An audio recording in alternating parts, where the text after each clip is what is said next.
Blog Talk Radio. Yes.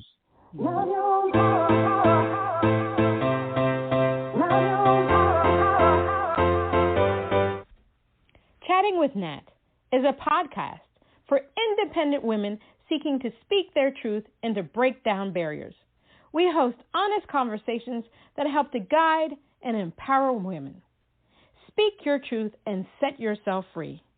Let your voice be heard. Hey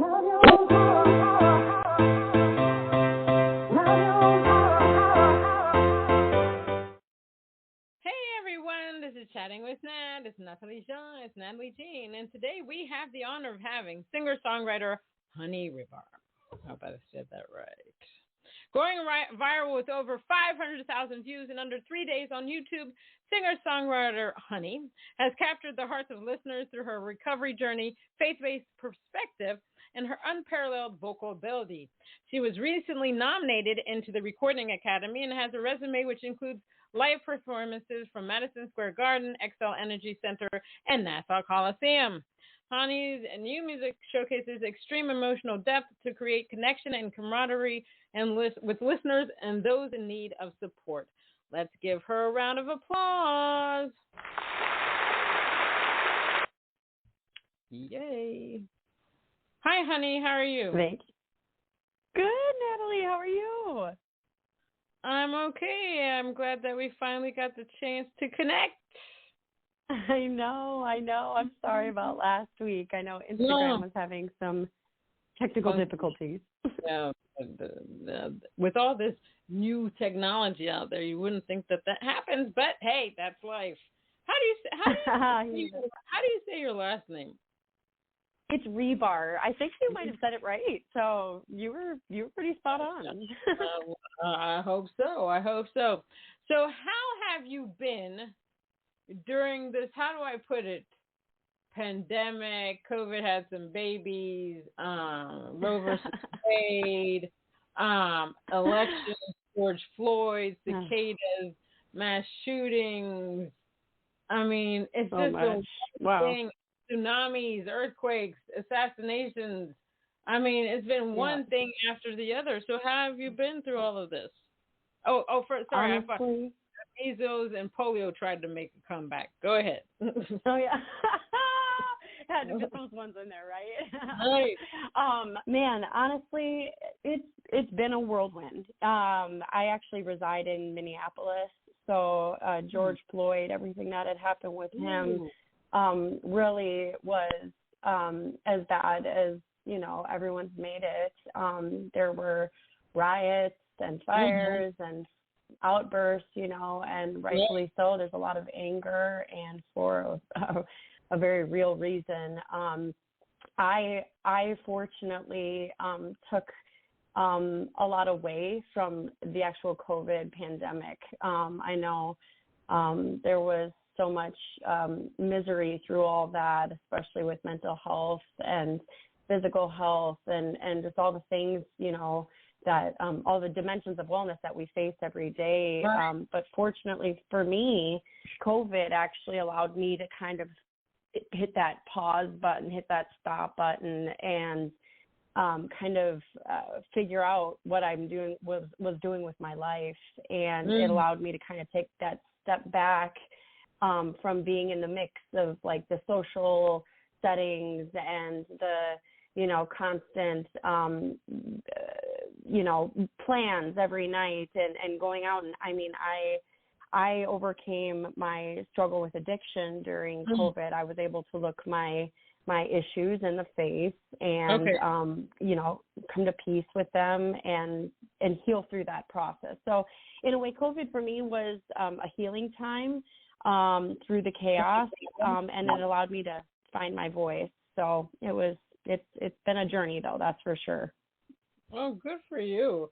Obviously the pandemic, was very bad. And, people lost lives, people lost family members, people lost limbs, people had long-term COVID. I got COVID 3 times and I was vaccinated. And I got long-term COVID. Yeah, and I got long-term COVID. That thing is no joke. Also going through menopause, hot flashes, insomnia. It was no joke. It's been no joke. I kid you not.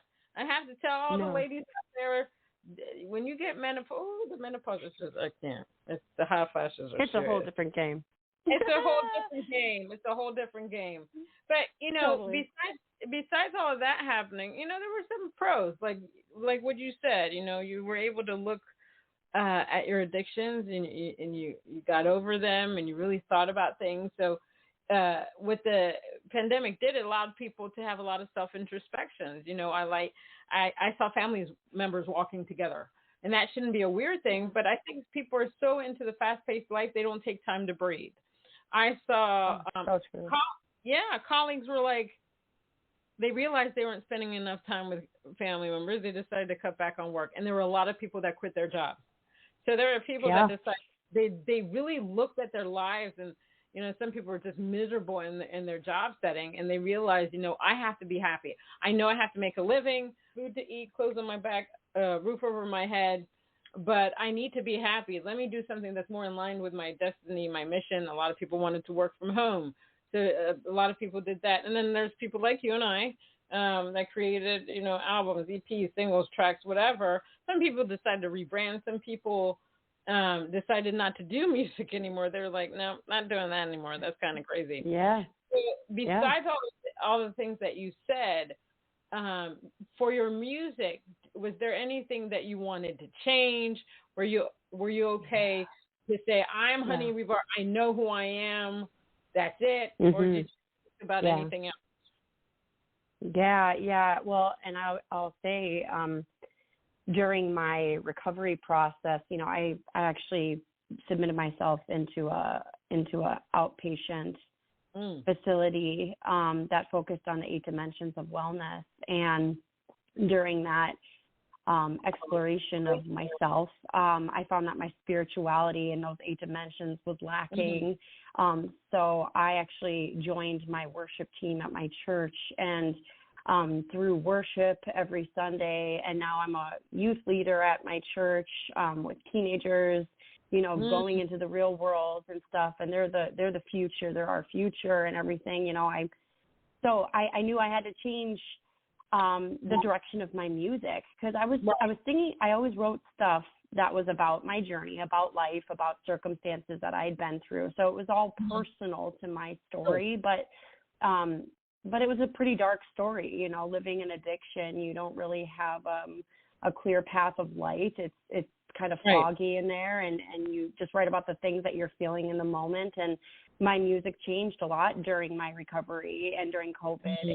And the beginning changes of those were the stories pertaining to anyone in that realm of life who are going through like addiction struggles, or who are looking for those moments of inspiration in music where they're like, oh, I feel that too, or oh my gosh, I've been through that, or that's how I feel. So I created a lot of so some sad music that people could kind of feel their feelings through, and then some uplifting songs that inspire hope, and now that's changing even more. So I'm kind of falling out of that pop commercial realm into the Christian pop world, and now all my music is becoming faith focused, and just focusing on Him, because I feel like when we start to take our minds off of ourselves, and we take our path off of just ourselves, and we start to focus it on the grander scheme of things and what life is, rather than what we think life should be, I feel like we experience the wholeness of who we are and the purpose that we're here to fulfill.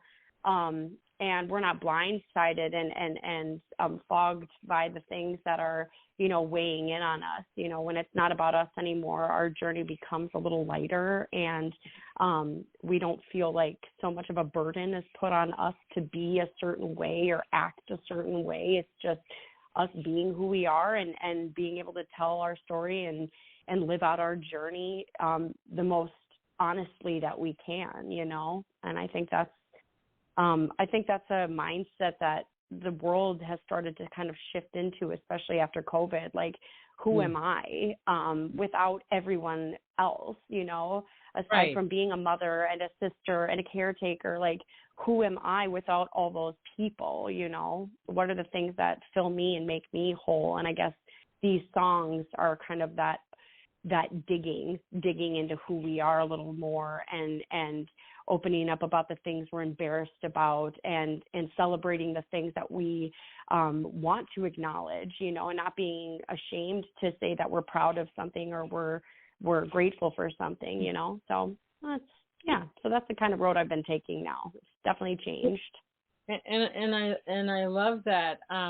You know, during the pandemic, I watched a lot of well, actually, I took a course on TikTok. It was like TikTok Cap University, and they said that the videos that did the best, that do well, are the ones where people are being authentic, people are being real.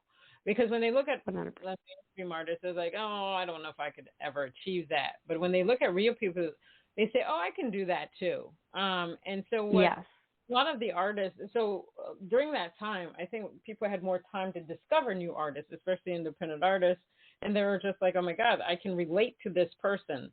This person sings about the stuff that I need to hear at that moment.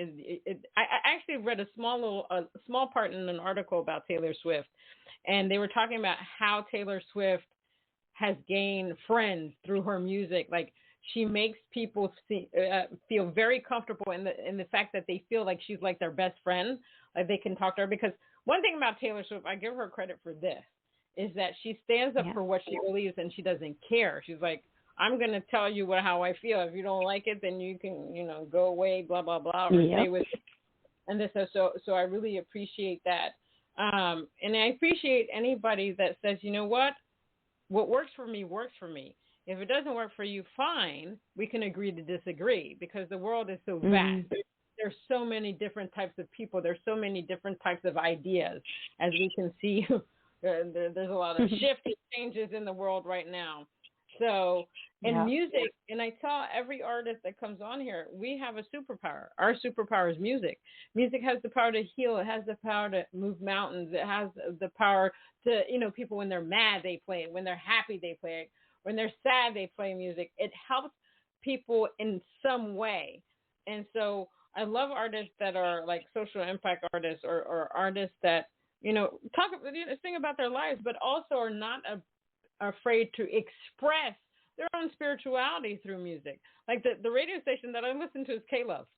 And I happened upon K-Love a little bit by accident. One day, the station I found out they changed it wasn't the same people anymore, and it was K-Love, and then I changed the station, and for some reason that station was just not working, so then I went back to K-Love, and the song that came on was the song I needed to hear at that moment for whatever was going on in my life. I love that. I don't even know what it was at that time, but it was something that I needed to hear. And since then, that's all that I listen to is K-Love, because the inspirational music on there is awesome. And one of the, Danny Gorky always says, people think that Christian music can't be fun and you can't get down to it, or this, that, and the other. But K-Love proves them wrong, because all the songs is uplifting, and they're very down to earth. It's not, you know, oh, let's praise Jesus. No, it's not about that. You know, they don't do it that, you know, the way it was monotonous back in the day. Yes. So I appreciate your writing. Of course. Well, and it's nice because so often, like, the music in society we listen to or that's playing now is just about the things of the world and what you have. And that's, I think, the complete opposite of what our world needs to be taught. And we need a redirection, and we need to unlearn and relearn something completely fresh and new, and that needs to steer completely away from things and status. And, you know, I just feel like the external is so of this world, and when we can obtain information and knowledge and a higher understanding of stuff that's not of just this world and of something far deeper than this, I feel like, again, our lives just become more whole. They become happier, and we feel like we have this inner secret or inner knowledge that Not everybody obtains unless they want to. You know, it's all a choice, and it's all an option. It's all ours for the taking. So just making that choice to say, yeah, I want to know. I want to learn what that thing is, or what those things are that aren't here necessarily, that aren't just monetary valued things or things I can touch or that are tangible, you know.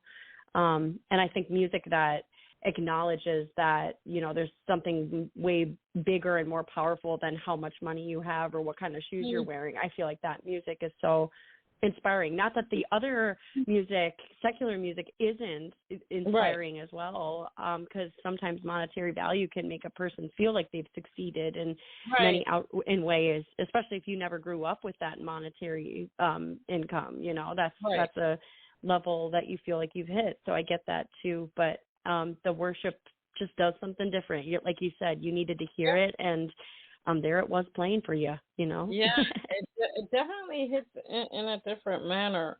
Now, how did you get involved in music? Did you come out of the womb and you're like, oh, honey's doing music? Or was it something that you heard or saw that inspired you to this industry, this crazy industry, I might add? I know, isn't it though? Honestly, I came out singing. I remember from some of my earliest memories at like 3 years of age, watching the musical Annie and watching musicals like Wizard of Oz and stuff, and just seeing them singing. So I thought that was a normal thing. So when I saw movies that didn't have singing, I'm like, why aren't they singing in it? And ultimately I learned all these songs. You know, I watched Annie on repeat. I watched it like 2 times before I go off to like preschool, and then like 2 times when I get home from preschool. And the whole time when she'd be singing, I'd be singing along with her, and I'd try to like morph my voice to sound like hers. So growing up then, I had a mom and dad who just were all about music. You know, my mom grew up doing theater. My dad is this insane guitar player. So music was always in our house. And, you know, the pop divas like Celine Dion, Whitney Houston, Mariah Carey, all those lovely ladies were always playing in our household. And I just remember whenever my mom and dad would play their music, I would just try to sound like them and sing like them. And that's kind of how it all happened. I mean, I growing up, I did musical theater. I was in talent shows, competitions. I did American Idol, The Voice, stuff like that. Yeah, I did. I went through all these rounds, and people ask me about that a lot because I had some audition footage on some of the in some of the seasons, but I never ended up actually signing that contract because I was like, 7-year all in, like everything owned by the. Yeah, 7 years at the time. I was like, heck no, I can't do that. Like, I don't have any creative control whatsoever. So I said no to that. But still cool. Yeah.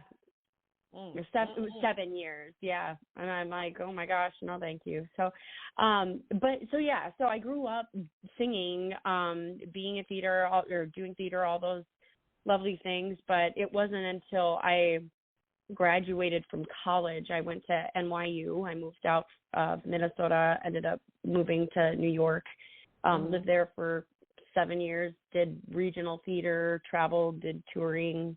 But finally I was like, I think music's the way I want to go. As much as I love theater, I love dancing, I love acting, I felt like I wasn't being my truest self. And I felt like in a way theater was kind of muddying my mind and disassociating me with really was. Like, it's almost like I was becoming so involved with who I was portraying that I wasn't actually being myself because I was trying so hard every time I went in an audition room or went in for a reading to literally morph myself into that character. And that would make me lose sight of who I actually was. So I ended up deciding to go the music route, like 100% recorded music. And I moved out to LA in 2013 and recorded my first EP, literally 3 days. I moved there, and 3 days later I was in the studio recording, and we wrote and recorded everything in 5 days. and then I got it out there. It was completely funded by GoFundMe. The people who supported me got me. Yeah. So I'm grateful for the opportunities that I've been blessed with, and that my community has been so supportive on this journey. So the people who have been watching me since I was like 4 or 5 years old, 6 years old in these talent shows, who still follow and support, that's the stuff where I'm like, okay, it doesn't matter how much money you've got or what kind of shoes you got on your feet. I got support like this. Like, I'll never go down, you know?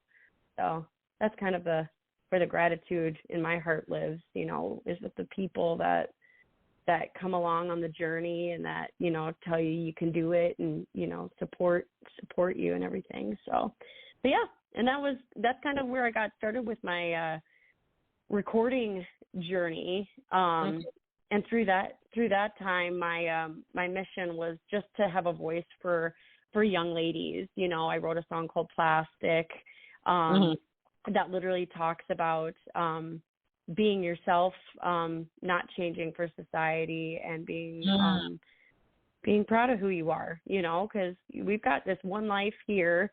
And, you know, as much as you want support and love of others, which we do need ultimately, if you don't got your own back and you don't support your own self, you know, that's where the challenge comes in, because you're going to be with you till the end. So it's like you got to love yourself and be proud of who you are and honor yourself, you know.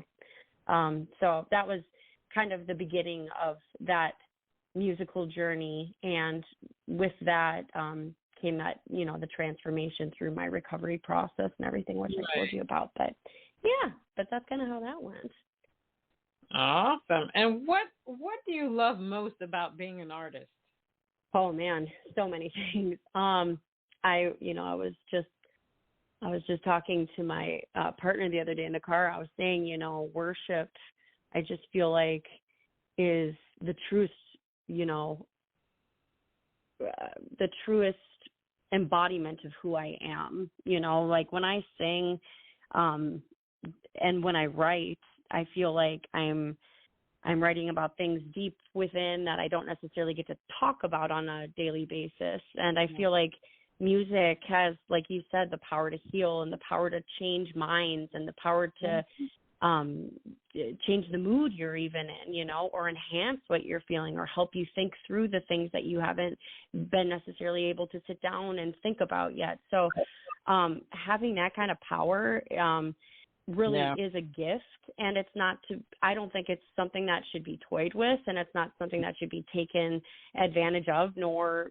should the listeners be taken advantage of. So my hope is with the music that I'm creating that it just, again, inspires people to feel and know that they can do whatever it is that they set their minds to, and that they are beautiful the way they are, and they don't have to change because the people or the society around them is telling them to, because that's just going to ruin the journey, you know, like the whole point is for us to be ourselves again. So, but yeah,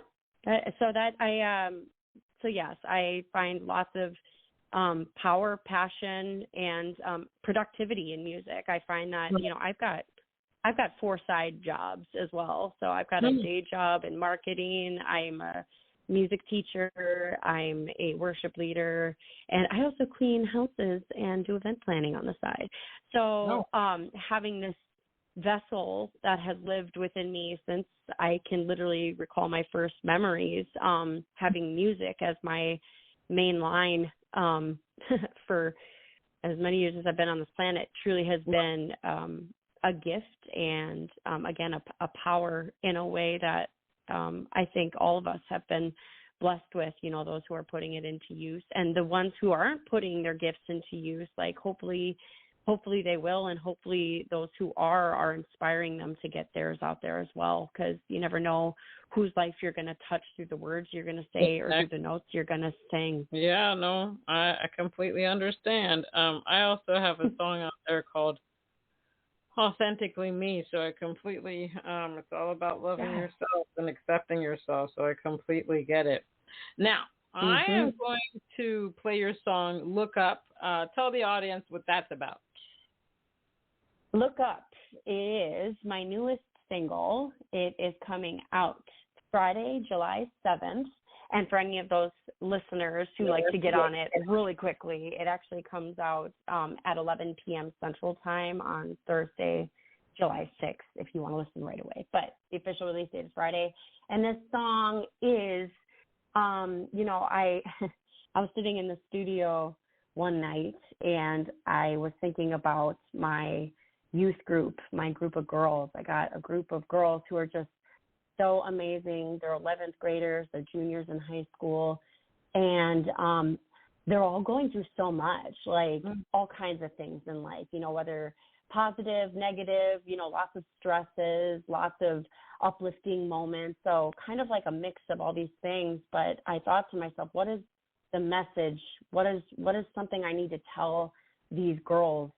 Right. If their life ever goes to the wayside, like mine did, because I see myself in a lot of these girls growing up. They're just so beautiful and bright-eyed and just know what they want.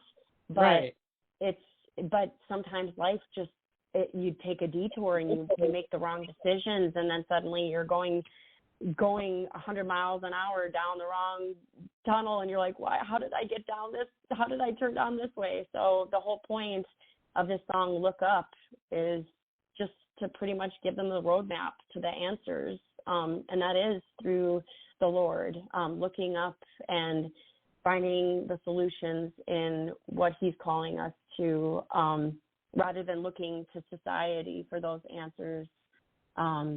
Look up, and I guess in the lyrics I'm talking about like my past, like wondering if like I'm loved, if I'm good enough, if I'm worthy of these things. But the whole turning point is we are worthy of these things. We are good enough. We are loving and worthy of love.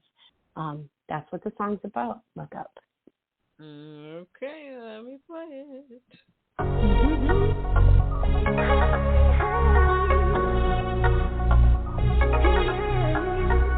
I'm looking back on who I used to be. I thought something that I never thought I'd think. Building fences, taking chances, hoping no one could see what I was going through. I know there's someone sharing that perspective. If that is you, this is a song for the girl who is waiting her turn. She don't know what she's worth, 'cause she never heard someone say she is loved. Her head looks down 'cause she's afraid things won't ever look up. It's a song for the girl with the weight of the world. Feels like no one's concerned. If she's good or she's in so much pain, she's giving up. She's breaking down 'cause she's afraid things won't ever look up. Sometimes I wonder if there's someone out there like me. Sometimes I look at the lies that I believe. Yeah. Am I loved? Am I stuck? Am I enough? Am I alone? Cynical, tired and broken. Are you there? Are you here? Does anyone care? Here's a message if that is you.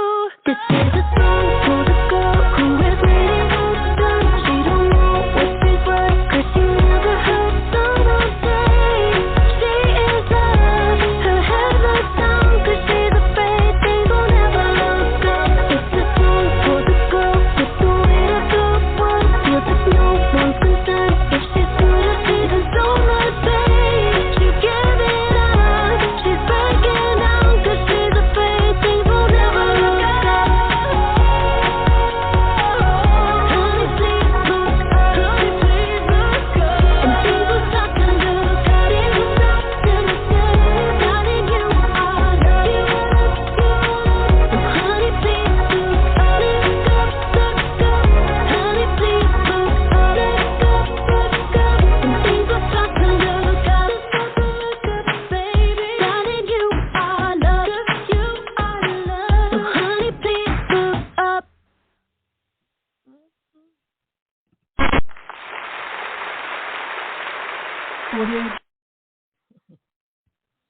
That's great. That's a great song. Thank It's alive. you. It's alive. It's popping. It's popping. Good. That's kind of what I want it to feel like. That we're just popping along with life, you know. Not everything has to be so serious. We don't have to be so hard on ourselves all the time. We don't have to. Yeah, just lighten up, let it go. Like the world, it's not so serious. And if the creator of who you are isn't upset with you, then there's no reason you should be upset with yourself and not let anybody else give you any crap for it, you know? Yeah, no, I agree with you 100%. Congratulations on becoming a member of the Recording Academy. Thank you. I appreciate that. It is an honor. And it's a great group of people, such intelligent, creative individuals who have great heads on their shoulders, just have clear minds and know what their vision is. And I personally am inspired by them every day. And it's cool to be amongst such great company of such beautiful individuals, you know, who have a mission to do similar things. You know, and if not similar, different things. Did you just become a member this year? Last year, 2022 was the year that. Were you able to go to the Grammys? I was invited, yes, but man, I'm not gonna lie, tickets are so expensive, even for members. Like with the discounted rate, it's still pretty expensive. So I held off, and I'm planning on taking my dad when I go eventually, and my mom. They need to both experience it. I think in the next few years, we'll probably head out there and go. Yeah. And you get nominated. Yeah. No, I've been a member for 10 years, so I know, 10 years in October. Moly. So I've been 7 times to the Grammys. It's an expensive trip. A lot of people seem to think that, you become a member and that you get free tickets, but it's not. The whole trip every year costs at least $3,000. You have to pay for the at least. ticket, the party ticket. You go to all these networking events. I go to a lot of events. The dress, your Uber, Lyft. It's very expensive. I mean, I know for myself, going the first time was like, oh, and awe and stuff like that. And then after that, you're just like, oh, it's the Grammys. And when I tell people, like, oh, my God, you're so nonchalant about it. I said, well, you've gone several times. You know how it is. I'm going to say it's a very expensive photo op and networking. I tell people you become a member, you should go at least once to experience the whole dynamic of things. I personally love going to the after party because it's a lot of fun. You get to hang out with friends, and I love Grammy Week because I get to hang out with people I just don't get to see all the time out there in the world. You know, you get on reunion. Facebook. Yeah, it's like a reunion. So it's definitely crazy. But it's a lot. Well, Natalie, I'm going to have to meet you there.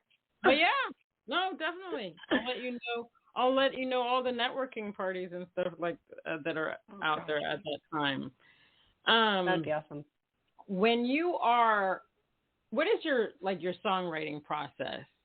And if you have writer's block, how do you deal with it? Great question. Oh my gosh.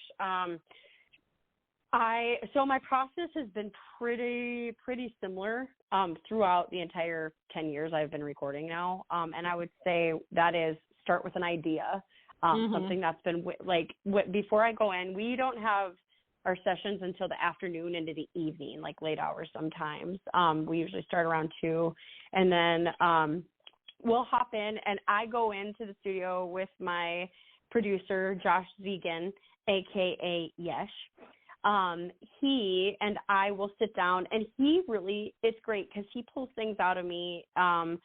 It's like I'm sitting down with a therapist pretty much. And he'll just be like, what's on your mind? And like that, I already know, like from the amount of times we've worked together, is kind of like the incentive to start a song, which is what's on your mind. And that's kind of how we go into it. You know, I'll usually have some notes from that morning. Like I wake up a lot of times with inspiration, and that's like where the subject of the song will come on.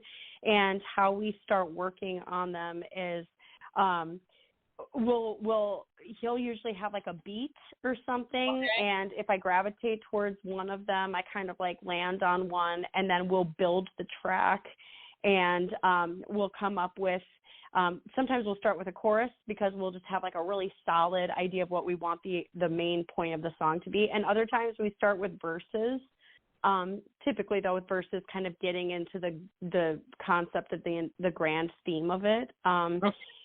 And then we go from there. We write everything in a few hours and record everything typically within a few hours. So we'll have a song done in a day usually. And then, but my process has been a lot different in the recent months because of the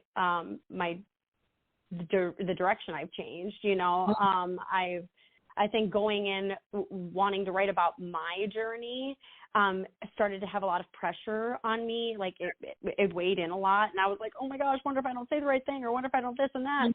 So changing to this to worship music has been a true gift to me because it's just been effortless. I think my last session we were out there in March, and I woke up at like 7 a.m. with this thought in my head, and I'm like, oh my gosh, that he's giving me that right now. I'm going to write about that today. So literally I got in the studio and like, we have to write about this. Like, this is what the concept of the song is. And he's like, oh my gosh, that's amazing. Let's just go with it, you know? And then we kind of set into a vibe. Like, are we wanting this to be an up tempo or are we wanting a ballad? So then we get, you know, a ballad tempo click going in, and then we just start coming up with lines and lyrics, and he'll start composing and adding, you know, a piano line or a guitar line or a synth line, and I'll just start working on melodies to kind of compose the verses and different hooks that might really catch the listener's ear, and then we'll record them on a voice memo and kind of go through them and decide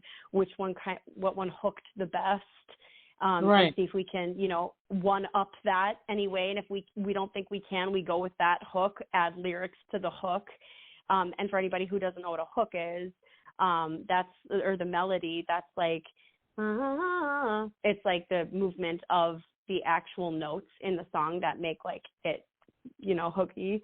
So we'll work on that, and but it's been a lot easier, like I said, because I've been getting all the things I've been getting all the meanings of the song before I've even gone into the studio. Like the answers have just been given to me right away, and it's just been effortless to write about. So it's been a pretty easy process recently, and in the past it was a little more difficult. When I would get writer's block, I'd go out, get some water, sit in the sun, grab dinner, just take a little break, because we sit in that room for a while and you start to get kind of like foggy, and it's like I got to get some sunlight and I got to get some fresh air, because that's kind of the first sign that I'm going into like sleep mode. So water and fresh air and sunlight are the first forms of writer's block that I use, and some food typically. And if we're really just not sinking in with it, we stop. We don't force ourselves to do anything we don't want to do. And if the writing isn't coming effortlessly, then we kind of we move on to the next thing. And if we decide to come back to it, we might finish it and be like, wow, I'm so glad we came back to this. Or we might say, you know what, I'm glad we never did come back to that, because that wasn't the one for sure. Yeah. It's a different process every time, but still very similar in how I've gone about it over the past 10 years, that's for sure. Awesome. Now I have another one of your songs. I chose Oh Lord. Tell me what that's about. Oh, yeah.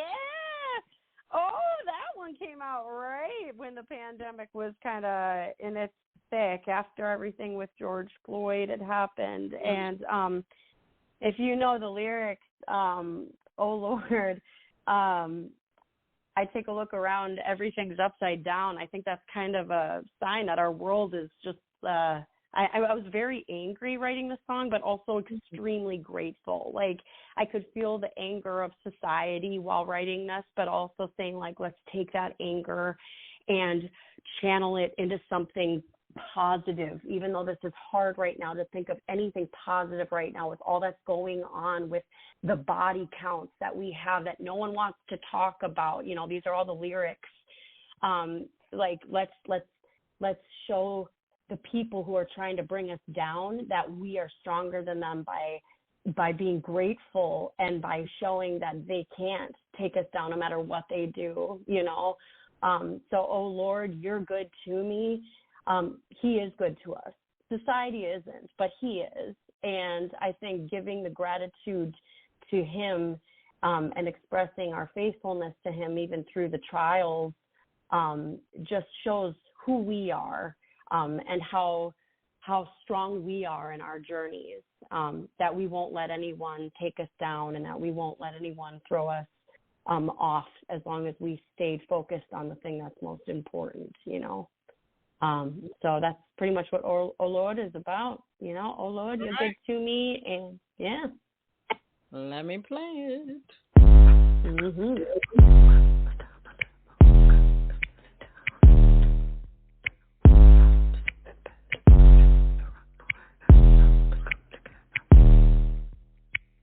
Take a look around, everything's upside down.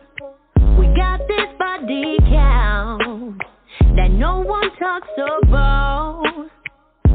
The cookie devil, but down the level, got us feeling down. Hard to see the better, through the rotten weather, help us come together and realize, oh Lord, you're good to me. Oh Lord, you're good to me. Oh Lord, you're good to me. Oh Lord, you're good to me. Sometimes life got me tempted.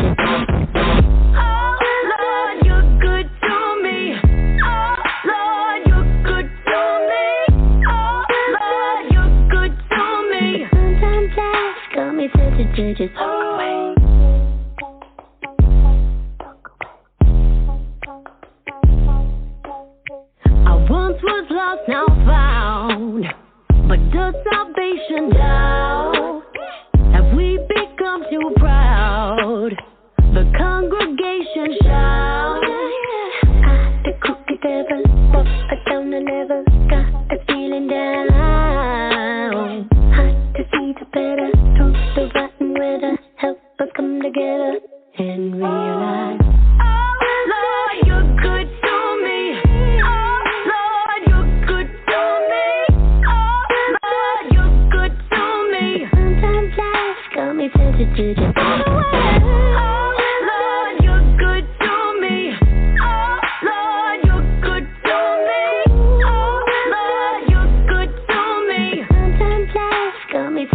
Just walk away.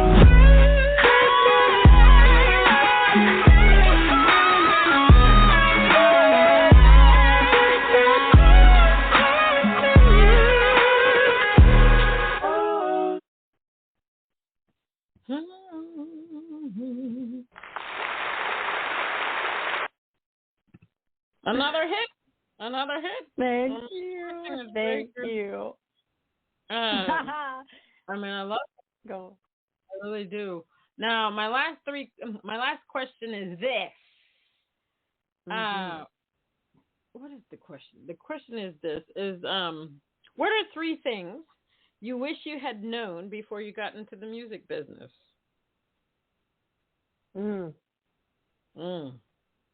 It's not. Jeez. Okay. One thing I wish I would have known before I got into the music industry. Three things you wish you had known before getting into it. Yeah. First thing is that no one else's journey is going to look like your journey. Like, I always had this thought in my head that I would be a famous singer like Celine Dion and be filling massive stadiums and stuff, and that may happen and it may not happen, but it doesn't mean that I'm not making a difference just as much as Celine Dion did in someone's life as she did in my life. So no one's journey looks the same. That's one thing that I wish I'd known. Yeah, because the comparison game really can kill an artist's spirit, like thinking I'm not where she is or I'm not where he is, and I'm older than them or I'm more talented or I'm this or that, Right. The comparison game, like, no go. Just do your journey and you'll make way the way you're supposed to make way. That's one thing I wish I would have known from the get-go. The second thing is you'll always have like little nuggets if you keep working towards like the goal that you're working towards. Like if you're just putting music out because it's fun, like that's amazing. I also feel like those who have that vision and have an idea of like what they represent and what they bring to the table, having that clear, concise vision will really help you in that journey. So I think the beginning of my writing back in 2014, 15, 16, I didn't really know who I was as an artist. I just wanted to write and I wanted to sing. And that's all I cared about. Whereas now with a more focused direction of where I'm going, I feel a little more whole as a person and an artist, which makes the music that much better and the journey that much sweeter.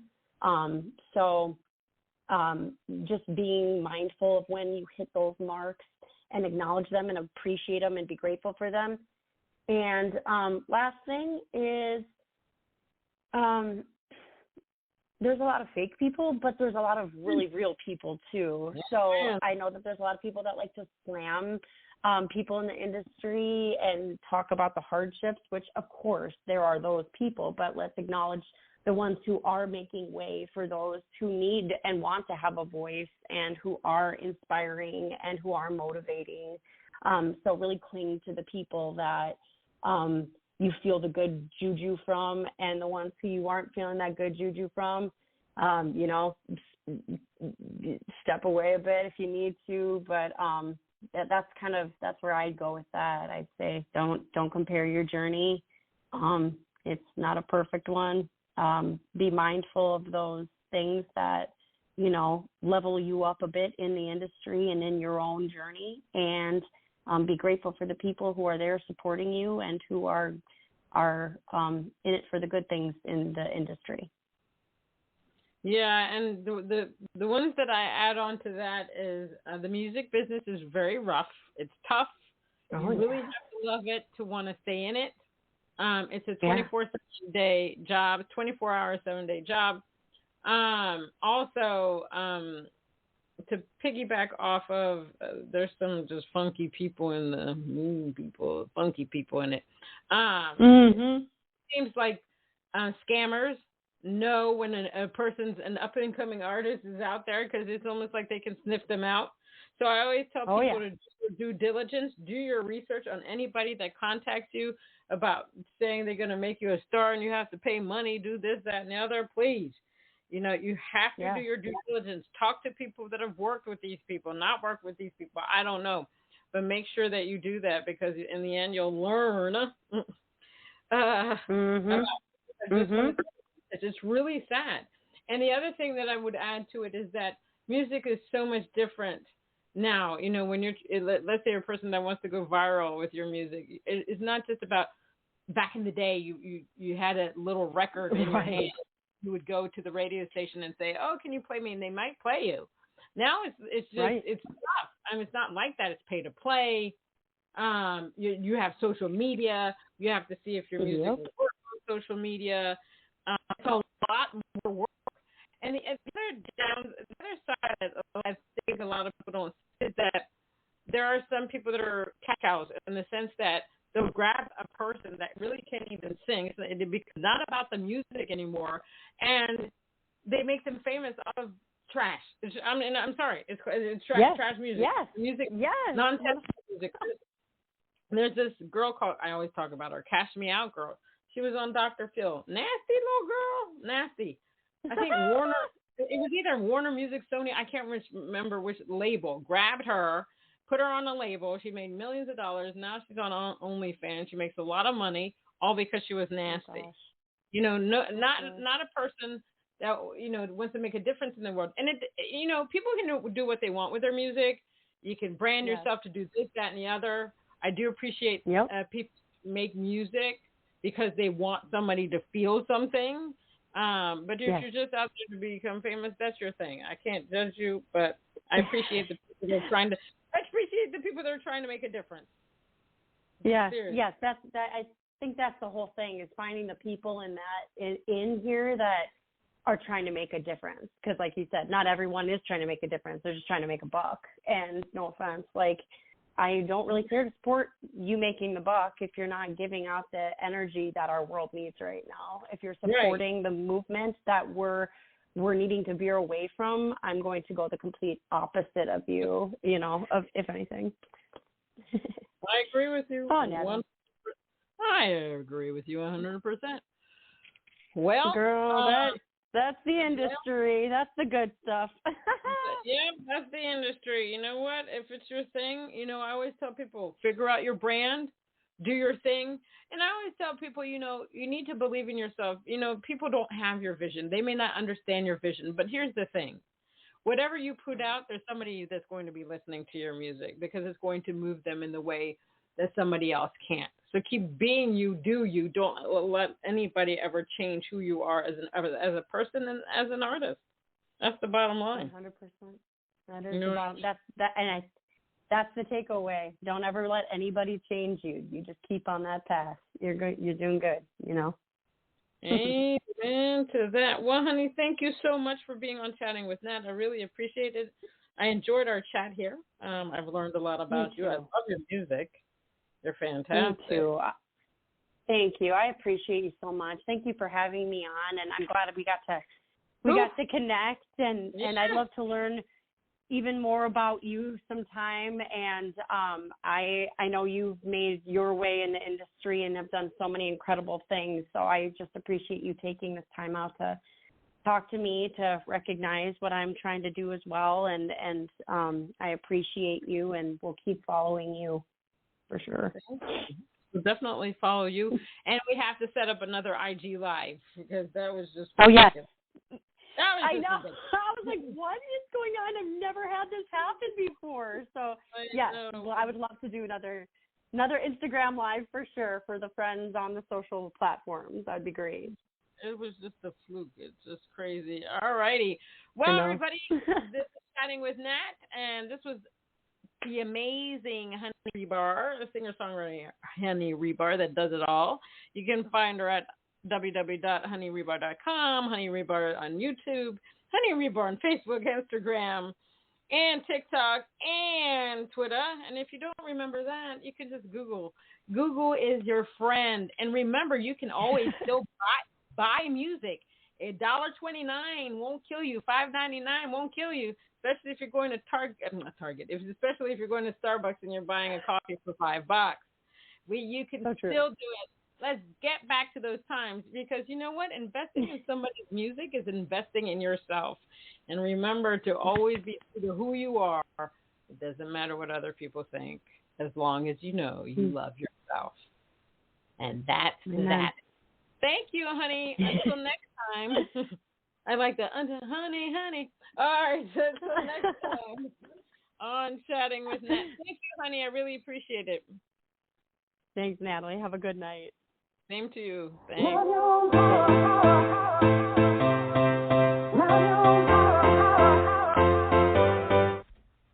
Chatting with Nat is a podcast for independent women seeking to speak their truth and to break down barriers.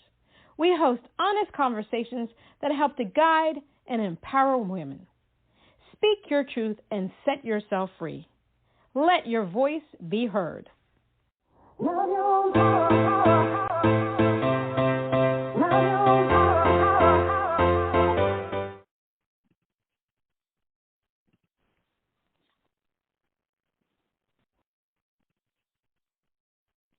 Experiences are what people love the most about travel. Viator is a website and app where you can book travel experiences like hiking Mount Kilimanjaro in Tanzania or enjoying the views while cruising on a catamaran in the Caribbean. They offer everything from simple tours to extreme adventures. With over 300,000 bookable experiences in 190 countries, there's something for everyone. Plus, Viator's travel experiences have millions of real traveler reviews, so you have the information you need to book the best activities for your trip. When you book a travel experience with Viator, there's always flexibility and support with free cancellation, payment options, and 24/7 service. Download the Viator app now and use code Viator10. That's Viator 10 for 10% off your first booking in the app. One app, over 300,000 travel experiences you'll remember. Do more with Viator. Mrs. Habecker likes her bed made a certain way. Mr. Howard always wants his coffee in his Ravens mug. At Country Meadows, we know these are little things, but helping our residents even in small ways can make a big difference. And if you're thinking about senior living for a loved one, we can help you too. You can visit our resource center on our website anytime for lots of answers to your senior living questions. Or feel free to contact us. At Country Meadows, we are here to help any way we can.